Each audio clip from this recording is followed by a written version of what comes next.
Hello guys! Ito na nga pala guys ang aking mga paninda guys. Ito meron tayong Indian mango din. Pandagdag kita guys. Yan guys. Marami rin tayong klaseng mga paninda guys. May mga chinilas at ano din. Shorts. Yan guys. Ito nga pala yung iba. Meron din tayong dishwashing. Depende kung anong ano. Yan.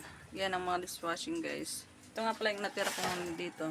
Yung iba pang Indian mango. Actually, kabibili ko lang din yan kanina.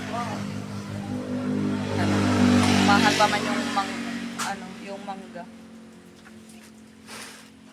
Kaya ang benta ko dyan, bali ang bentahan ko nyan is 6 pesos kada usa.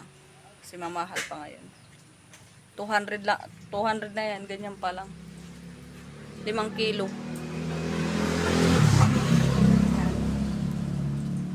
Pandagdag income na rin. Alam niyo na.